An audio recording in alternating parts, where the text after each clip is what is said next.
I'm live. Okay. Hi, you guys. It's me, the Thrift Queen, and I'm back again with another book review because I like to do those nowadays. Please excuse my nails. They got all chopped off this week, so I was just like, oh well, screw it. But yeah, I'm back again with another book review.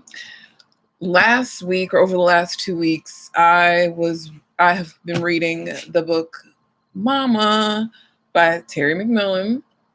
And I'm not really familiar with her writing. This is the first book of Terry McMillan movie I've ever seen was Waiting to Exhale, a black cinema classic.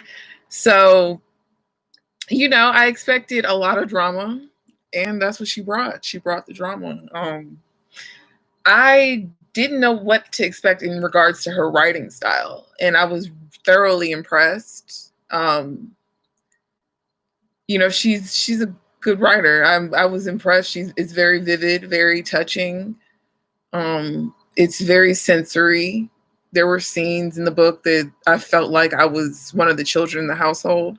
There were scenes or moments in the book where I felt like I was reliving my past as a child who witnessed domestic violence and abuse in the home. Um, her writing is very atmospheric. I'll say that. And, I was very thoroughly impressed. I really enjoyed this book. I didn't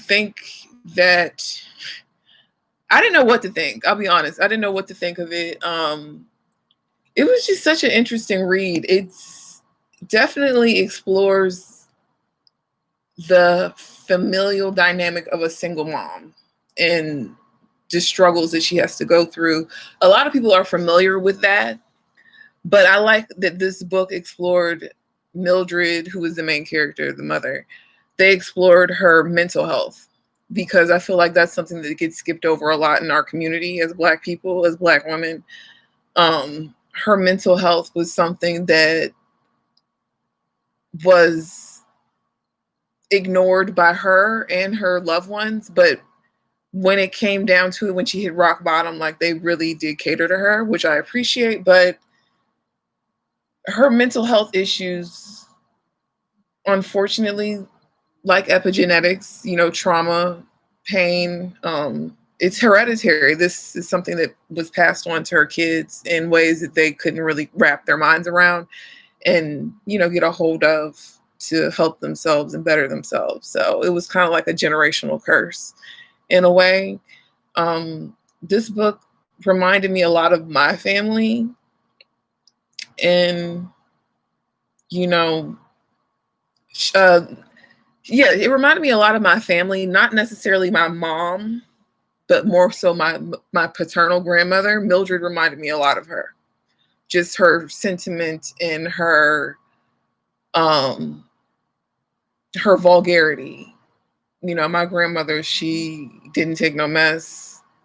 She told it like it was. I feel like I got a lot of that from her.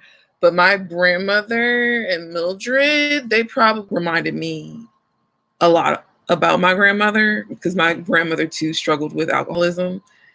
Um, Mildred also, dealt with a lot of domestic violence, which is something that a lot of Black women have to suffer through and deal with to this day in their households and in their relationships. I am someone who has experienced something of that magnitude before. So it's quite traumatizing, and it's very, like, I don't feel like women realize the weight of it. I don't think they realize how it impacts their kids when they see their mother go through something like that, because you as a child, because I can only speak from a child's perspective because I'm not a mother yet. But as a child, when you see those things, you internalize either the idea of this is how it's supposed to be and this is normal, or you internalize the idea of I'll never do that no matter what. And I internalize the idea of the latter thought pattern, but still found myself in a situation where things got violent. I fortunately got out of that relationship very quickly because I recognized the signs, but this book just really speaks to how things can carry over into your children's lives. And if you're not, you know, how do I say this? If you're not capable of seeing those patterns, you're going to repeat them. So the main character is Mildred. She's a single mother. She's actually starts off as being married. She's married to a man named, I think his name is Crook. And she talks about how Crook has, this side bitch, side chick named Ernestine. And,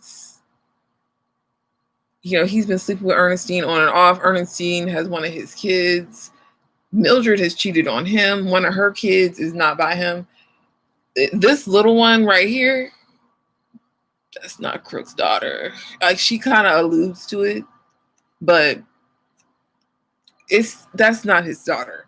So, and that's interesting because one of her daughters ends up having two baby fathers, and her main dude doesn't know that the baby that he had with her isn't his. So it's kind of like, it's just constant generational patterns. And it's like, she never told them about her. She never tells them about her.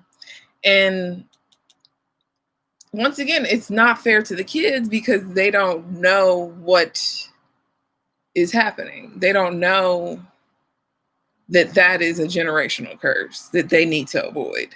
So, because she just refused to tell them. If anything, she encouraged her daughter to keep her mouth shut and stay with the dude who had the money. Now, I'm not saying that that is the right thing to do. I'm not saying it's the wrong thing to do. I'm just saying, like, Mildred, what type of advice from the bar? They love to go to this bar called The Shingle in this like beat up town. And they live somewhere in Michigan. And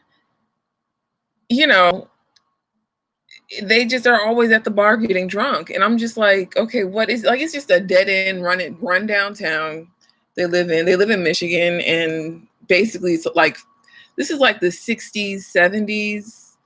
Yeah, like late 60s going into the 70s.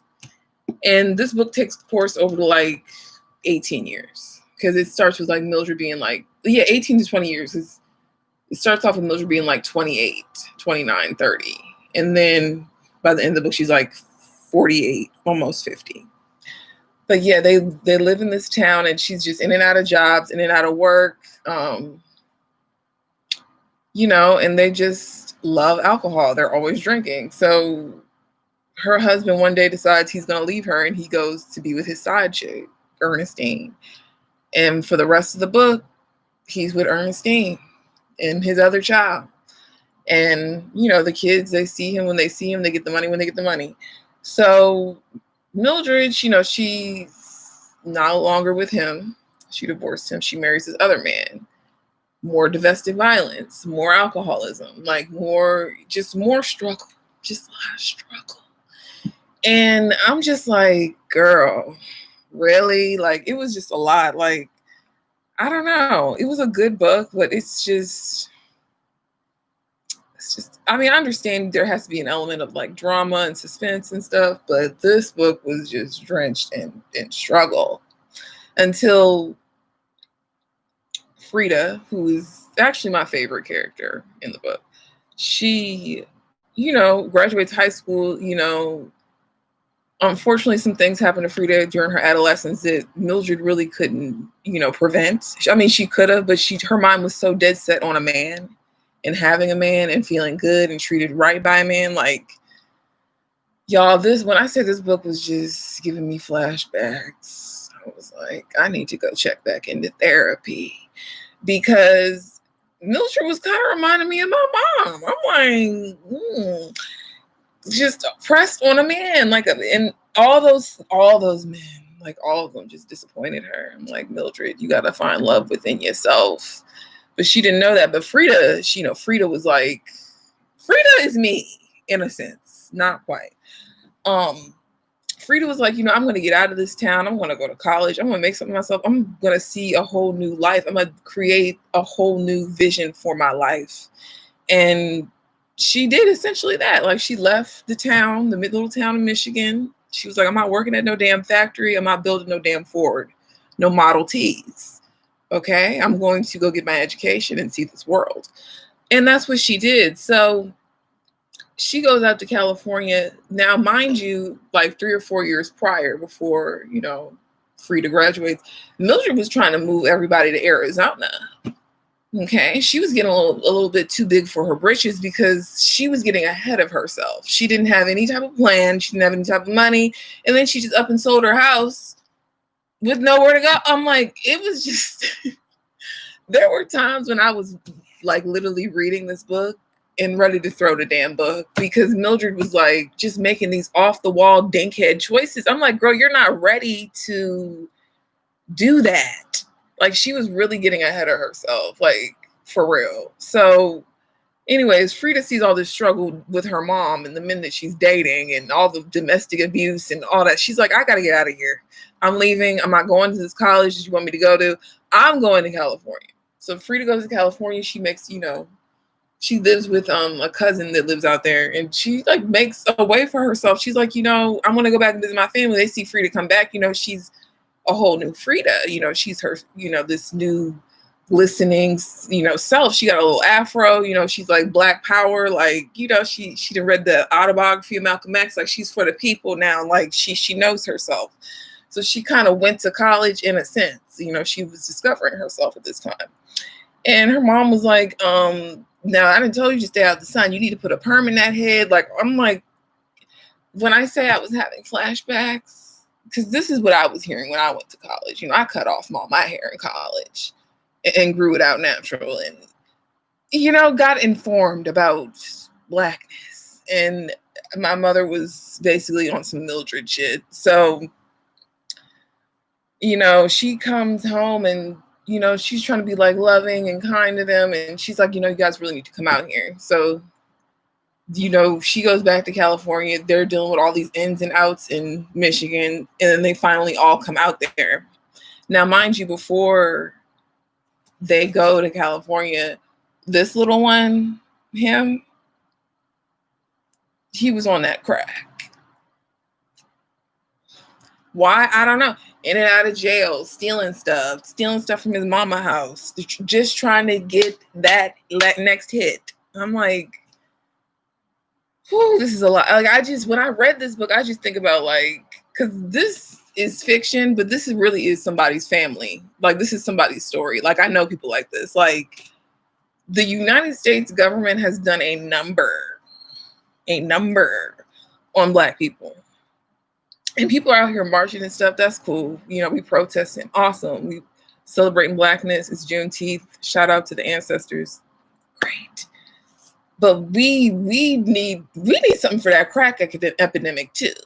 They need something too, because that was planted. Like, they planned that shit and they planted it.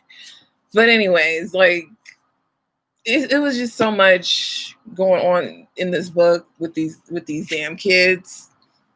And once they became adults, they had drama. Like, it was just a lot of drama. This book really emphasizes mental health and wellness and self-awareness that I feel like a lot of Black women avoid. And it's something that we need to not avoid. As much as the world and our family and society puts emphasis on us being in marriages and relationships, we need to take that same energy and put it into bettering and understanding and loving ourselves so we can better love our loved ones. And I mean, honestly, every Black person, every person really should take that advice and just really focus in on what they love about themselves, bettering themselves, and just getting their mental health right. Because this book certainly emphasized the strong Black woman trope, but shows you her weaknesses at its bare bottom. And it lets me know we can't keep perpetuating this. So I hope I didn't spoil too much. But that is, my review on the book Mama by Terry McMillian. I will definitely be reading more of her books. She's a good writer. I really enjoyed this work. It's really sentimental. Um, Thought provoking. It definitely was, tearing at parts of my brain and my memory bank. I was like, ugh, I don't want to think about that no more. I'll save that for therapy couch. But yeah, go check it out. I'll be back probably again next week. I'm always reading. I got like a million books to read and to review. So until next time, which will be next week, bye.